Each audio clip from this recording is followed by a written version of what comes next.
കൊച്ചിയിലെ വൈറ്റ്ലയിലുള്ള ബാറിൽ കഴിഞ്ഞ ദിവസം ഒരു അതിക്രമം നടന്നത് നമ്മളെല്ലാവരും കണ്ടതാണ്. അന്ന് അവിടെ വടിവാൾ വീശിയാണ് പരിഭ്രാന്തി സൃഷ്ടിച്ചത് ഒരു യുവതിയും ഉൾപ്പെട്ട സംഘം.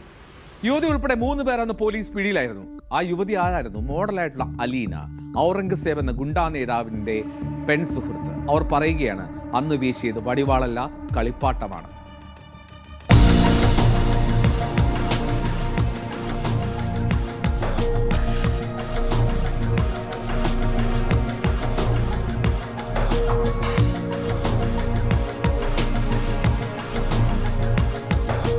പതിനാറാം തീയതി ഞായറാഴ്ചയായിരുന്നു ആ സംഭവം. 16-ാം തീയതി ഞായറാഴ്ച ഇവർ സുഹൃത്തുക്കളോടൊപ്പം ആ ബാറിൽ മദ്യപിക്കാനെത്തുന്നു. ബാറിൽ മദ്യപിച്ച സമയത്ത് ഒരു മധ്യവയസ്കൻ ഇടപെട്ടുണ്ടാക്കിയ പ്രശ്നമാണ് എല്ലാത്തരം കാരണമെന്നാണ് അലീന പറഞ്ഞു വെക്കുന്നത്. എന്താണ് അന്ന് സംഭവിച്ചതെന്ന് അലീന പറയുന്നത് നമുക്കൊന്ന് കേൾക്കാം. ആ ബാറിൽ, വൈറ്റ്ലയിലെ ആ ബാറിൽ ആ മധ്യവയസ്കൻ ഈ പറയുന്ന മോഡലായിട്ടുള്ള അലീനയോട് എന്ത് ചെയ്തു? അലീന പറയട്ടെ. ഒരു 50-55 വയസ്സ് വരും ഒരു ആള് മദ്യപിച്ച്, നല്ല രീതിയിൽ മദ്യപിച്ച്. ഓൾറെഡി നമ്മൾ പോയ സമയത്ത് അവിടെ നിപ്പുണ്ട്. ഞങ്ങൾ കയറി അവിടെ പാട്ടിട്ടിട്ടുണ്ടായിരുന്നു. ഈ പുള്ളി തൊട്ടടുത്തിരുന്ന വേറെ ഗേൾസിൻ്റെ അടുത്തും അങ്ങോട്ട് പോവുക, ചെറുതായിട്ടൊന്ന് ഫ്ലേർട്ട് ചെയ്യുക, ലിപ്പ് വെച്ചിട്ടുള്ള കുറേ ബാഡായിട്ട്, അത്രയും ബാഡായിട്ടുള്ള കുറേ എക്സ്പ്രഷനൊക്കെ ഇട്ടായിരുന്നു. അപ്പം ഞങ്ങൾ 1.5 മണിക്കൂറോളം അവിടെ ഇരുന്നു, ഫുഡ് കഴിച്ചു. ഫുഡ് പോലും കഴിച്ച് കംപ്ലീറ്റ് ചെയ്യാതെയാണ് നമ്മൾ ബില്ലടയ്ക്കേണ്ട ഒരു അവസ്ഥയിൽ ഉണ്ടായത്. ഇറങ്ങിയപ്പോൾ ഈ ഡോറിനടുത്തെത്തിയപ്പോൾ പുള്ളി, ഞാൻ തിരിഞ്ഞു നോക്കുമ്പോൾ എൻ്റെ തൊട്ട് ബാക്കിൽ നിൽക്കുന്ന പുള്ളിയാണ്. പുള്ളി അവിടെ നിന്ന് ബാക്ക് ഇട്ട് വന്നിട്ട് ഈ ഷോൾഡർ വെച്ചിട്ട് മുട്ടുക, അതിൻ്റെ ഇടയിൽ വീണ്ടും കുറേ ഇങ്ങനെ കണ്ണിറക്കി കാണിക്കുക. അതും നമ്മൾ ഇഗ്നോർ ചെയ്തതാണ്. അതും കഴിഞ്ഞ് പുറത്തോട്ട് ഇറങ്ങി കാറിലോട്ട് പോകാൻ നിൽക്കുന്ന സമയത്ത് പുള്ളി ആ ബാറിൻ്റെ തന്നെ ഫ്രണ്ടിൽ ഒരു പില്ലറിൻ്റെ ഫ്രണ്ടിൽ വന്നിട്ട് ഇതിനേക്കാളും ഡബിളായിട്ട് വീണ്ടും കാണിക്കുന്നുണ്ട്. ഇത് മെയിനായിട്ട് നമ്മൾ ഫോക്കസ് ചെയ്ത് വരുന്നത് പോലൊരു ഫീലായിരുന്നു എനിക്ക്. എൻ്റെ കൂടെ നിന്ന് ഒരാൾ പോയി ചോദിച്ചിരുന്നു, എൻ്റെ പെങ്ങളാണ്, നിങ്ങൾ കുറേ നേരം ആയാലും ഇത് തുടങ്ങിയിട്ട്, എന്താ നിങ്ങൾ കാണിക്കുന്നതെന്ന് പറഞ്ഞ് ചോദിച്ച് തീർന്നില്ല. അവിടെ ബാറിലുണ്ടായിരുന്നവരല്ല, കസ്റ്റമറായിട്ട് കുറേ പേര് പുറത്തിരിപ്പുണ്ടായിരുന്നു. ഇതിലൊരു 6-7 പേര് എണീറ്റ് വന്നിട്ട് ആദ്യം ഇങ്ങോട്ട് എന്താടാന്ന് ചോദിച്ചിട്ട് ഇങ്ങോട്ടും അത് ഷൗട്ടാവുന്നുണ്ടായിരുന്നു. അപ്പം ഞാൻ അതിനിടയിൽ പറയുന്നുണ്ട്, ചേട്ടാ വിട്ടേക്ക്, കുഴപ്പമില്ല, നമ്മൾ പ്രശ്നമൊന്നുമില്ല, വിട്ടേക്ക് പോട്ടെ എന്ന് പറഞ്ഞ് ഞങ്ങൾ മാക്സിമം ഇഗ്നോർ ചെയ്തിട്ട് മാറാൻ ശ്രമിക്കുമ്പോഴും ഈ ചെയ്തുകൊണ്ടിരുന്ന ആൾ പതുക്കെ അങ്ങോട്ട് ബാക്കിലോട്ട് പോയിട്ട് ഇതിനുള്ളിലോട്ട് അങ്ങ് കയറി. ഈ പ്രശ്നം ഉണ്ടാക്കിയ ആൾ ഉള്ളിലോട്ട് അങ്ങ് കയറി. പുള്ളിയെ പിന്നെ ആ ഒരു സ്ഥലത്ത് കാണുന്നില്ല. ഈ കണ്ടുകൊണ്ടിരുന്ന ഒരു 6-7 പേര് പുള്ളിക്ക് വേണ്ടിയിട്ട് വരികയും എൻ്റെ കൂടെ ഉണ്ടായിരുന്നവരെ നല്ല രീതിയിൽ തല്ലുന്നുണ്ടായിരുന്നു. 1-2 തല്ലായപ്പോഴത്തേക്ക് ഞാനും പിടിച്ചു മാറ്റുന്നുണ്ട്. ഇതിനിടയിൽ ഷെയ്ൻഷാ എന്ന് പറയുന്ന ഒരു പയ്യൻ്റെ മൂക്കിലോട്ട് അവരുടെ കയ്യിലൊരു ചെറിയ, അവിടെ ഇരുന്ന് എന്തോ സംഭവം എടുത്തുകൊണ്ട് കമ്പ് പോലത്തെ തടി കഷ്ണം എന്തോ ഉണ്ടായിരുന്നു. ഇത് വെച്ച് തല്ലിയ സമയത്ത് ഞാൻ ഇടയിൽ ഇങ്ങനെ കൈ പിടിക്കുന്നുണ്ട്. പിടിക്കുന്ന ആ CCTV വ്യക്തമായിട്ട് അത് കാണുകയും ചെയ്യും. ഞാൻ കൈ പിടിക്കുന്ന സമയത്താണ്. പിറ്റേ ദിവസമാണ് ഈ പെൺകുട്ടി അലീന, അത് ഔറംഗസേബ് എന്ന കൊച്ചിയിലെ ആ ഗുണ്ടാ നേതാവിന്റെ പെൺസുഹൃത്താണെന്നുള്ള വിവരം പുറത്തു വരുന്നത്. പിന്നീട് ഇയാളെ തേടി അന്വേഷിച്ച് നടക്കുകയും ചെയ്തു പോലീസ്. ഔറംഗസേബുമായിട്ടുള്ള കണക്ഷൻ എങ്ങനെയാണ്, ക്രിമിനൽ സ്വഭാവം, പശ്ചാത്തലമുണ്ട് എന്ന് അറിഞ്ഞു തന്നെയാണ് എല്ലാ സ്നേഹബന്ധുവെന്നും അലീന പറയുന്നു. ഔറംഗസേബിന്റെ എല്ലാ കാര്യങ്ങൾ അലീനയ്ക്കും അലീനയുടെ വീട്ടുകാർക്ക് പറയാം. അവിടെ നിൽക്കുന്ന ഏകദേശം 10, 25, 30-ലധികം ആൾക്കാരുണ്ട്. അത്രയും ആൾക്കാർ നിൽപ്പുണ്ട്. നമ്മുടെ സൈഡ് നമ്മൾ 4 പേരേ ഉള്ളൂ, ഞാൻ ഉൾപ്പെടെ 4 പേരേ ഉള്ളൂ. ഞങ്ങൾ കാറിൻ്റെ അടുത്ത് പോകുമ്പോഴത്തേക്ക് ഇതിൽ എൻ്റെ കൂടെ നിന്നൊരു ചെക്കൻ, അതൊരു പാവം, അവൻ എന്താണെന്ന് പോലും അറിയത്തില്ല.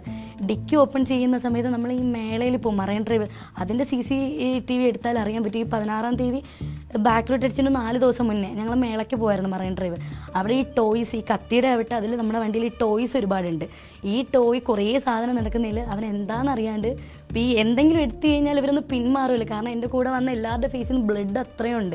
ഫുള്ള് കണ്ണ് ചതഞ്ഞിട്ടുണ്ട്, മൂക്കിൻ്റെ സൈഡ് വളഞ്ഞ് പൊട്ടിക്കിടന്നിട്ടാണ് ബ്ലഡ് വരുന്നത്. എൻ്റെ കൈ ഞാനിങ്ങനെ പിടിച്ച് മടക്കി വെച്ചിട്ടുണ്ട്, കാരണം എല്ലാവർക്കും നല്ല രീതിയിൽ അടി കിട്ടിയിട്ടുണ്ട്. അപ്പോൾ എടുത്ത് കാണിക്കുമ്പോഴാണ് ഇവർ ബാക്കിലോട്ട് ഓടുന്നത്. എല്ലാവരും ഓടി ഇതിനുള്ളിൽ കയറുന്നതും. അലീന പറയുന്നത് ആ വാള് അത് കളിപ്പാട്ടമായിരുന്നു എന്നാണ്. മറൈൻ ഡ്രൈവിലെ മേളയിൽ പോയപ്പോൾ വാങ്ങിയതാണ് ആ വാള്. എന്താണ് ഞാൻ നേരത്തെ സൂചിപ്പിച്ച പോലെ ഔറംഗസേബുമായിട്ടുള്ള ബന്ധം അതേപ്പറ്റി വിശദീകരിച്ചിരുന്നു അലീന. അതിലേക്ക് കൂടി ജെനുവിൻലി പറഞ്ഞാൽ ഈ പുള്ളിയും ഈ കേസുമായിട്ട് യാതൊരു ബന്ധവുമില്ല.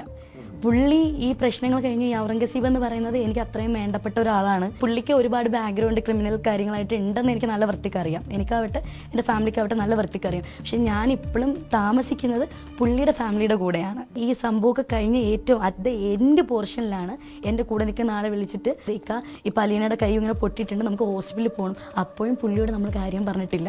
പുള്ളി വഴക്ക് പറയുമല്ലോ എന്ന് പേടിച്ചിട്ട് നമ്മൾ കാര്യങ്ങൾ ഡീറ്റെയിൽ ആയിട്ട് പറഞ്ഞിട്ടില്ല.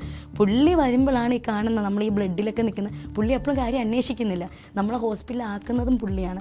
പക്ഷെ അതിനിടയിൽ ഇപ്പം ഇതിൻ്റെ ഇടയിൽ എന്താ പ്രശ്നം ഉണ്ടായെന്ന് ചോദിച്ചു കഴിഞ്ഞാൽ ഇതിൻ്റെ വ്യക്തിവൈരാഗ്യം എന്തോ ഉള്ളതുപോലെ എനിക്ക് ഫീൽ ചെയ്തതിൻ്റെ റീസൺ ഈ 6-7 പേര്, ഈ ഷെയ്ൻഷാ എന്ന് പറയുന്ന പയ്യനെ ഒരു 6-7 പേര് റൗണ്ട് ചെയ്തിട്ടുണ്ട്. അമീൻ എന്ന് പറയുന്ന ഒരു പയ്യനെ 6-7 പേര് റൗണ്ട് ചെയ്തിട്ടുണ്ട്. അതായത് ഗുണ്ടാപ്പക, കുടിപ്പക അവിടെ ഉണ്ടായിരുന്നു എന്നുള്ളതാണ് ഇതിൽ നിന്ന് ബോധ്യപ്പെടുന്നത്. അതായത് ഔറംഗസേബിന്റെ കൂട്ടാളികളാണ് എന്ന് മനസ്സിലാക്കി ഞങ്ങൾ അനീഷിന്റെ സംഘത്തിലുള്ളവരാണെന്ന് പറയുന്നു അവിടെ കൂടി നിന്നവർ. അതായത് അവർക്ക് പറയാനുള്ളത് മരടനീഷിന്റെ സ്ഥലത്തെത്തിയാണോടാ നിന്റെയൊക്കെ കളിയെന്ന്. ഇനി പോലീസ് എങ്ങനെയാണ് ഇടപെട്ടത്? പോലീസിനെ ഇക്കാര്യം അറിയിച്ചപ്പോൾ പോലീസ് കുടുക്കാൻ ശ്രമിച്ചു എന്ന് പറയുന്നു അലീന. എത്തരത്തിലാണ്? അവിടെ കഞ്ചാവും MDMA ഉൾപ്പെടെ കാറിൽ തിരികെ കയറ്റി ഇവരെ വേറൊരു കേസിൽ പെടുത്തുമെന്ന പോലീസ് ഭീഷണിപ്പെടുത്തിയെന്നാണ് അലീനയുടെ ഇന്നത്തെ വെളിപ്പെടുത്തൽ. പോലീസിൻ്റെ അടുത്ത് പോകുന്നത് നമുക്ക് വേണ്ടിയിട്ട്, നമുക്കിപ്പോൾ ഇത്രയും കഷ്ടപ്പാട് വരുമ്പോഴത്തേക്ക് നമുക്ക് വേണ്ടി ഒരു ഹെൽപ്പ് ചെയ്യുമെന്ന് നമ്മൾ കാണുന്ന ഒരാളാണ് പോലീസ് എന്ന് പറയുന്നത്. അവർ തന്നെ നമ്മളുടെ എഗെയിൻസ്റ്റ് ആകുമ്പോൾ നമുക്ക് പിന്നെ വേറൊരു ഓപ്ഷൻ ഇല്ല, പറയാനും ഒരിതുമില്ല. ഈ സുധീർ എന്ന് പറയുന്ന പോലീസ് നേരെ വരുന്നു. ഞാനീ പറയാൻ വേണ്ടി ഫ്രണ്ടിലോട്ട് കാലെടുത്ത് വെക്കുന്നതും ഷെയ്ൻഷാ എന്ന് പറയുന്ന ചെക്കൻ ഓൾറെഡി അവന് ശ്വാസം മുട്ടലിൻ്റെ പ്രശ്നമുണ്ട്. അപ്പോൾ ഈ ടാബ്ലറ്റ് എടുത്തിട്ട് ഇങ്ങനെ കിടക്കുക, ഈ പൊട്ടിയിരിക്കുന്ന മൂക്കിൻ്റെ ആ സൈഡിൽ അടിക്കുകയാണ് ചെയ്ത്. പിന്നെ അവർ നമ്മളോടൊന്നും ചോദിച്ചു. പോലീസ് ഒരു തരത്തിലും സഹകരിച്ചില്ല എന്ന് പരാതിപ്പെടുന്നുണ്ട് അലീന. അങ്ങനെ ഇതുപോലുള്ള നിഗൂഢമായിട്ടുള്ള സംഭവങ്ങൾ എത്രയോ നടക്കുന്നു എന്നുള്ള അതിലെ വ്യക്തത പോലീസ് തന്നെ കൊണ്ടുവരട്ടെ. അന്ന് നടന്ന തർക്കം അതിപ്പോഴും ഉത്തരമില്ലാ ചോദ്യമാണ്. ഗുണ്ടാ കുടിപ്പകയായിരുന്നു എന്നുള്ളത്.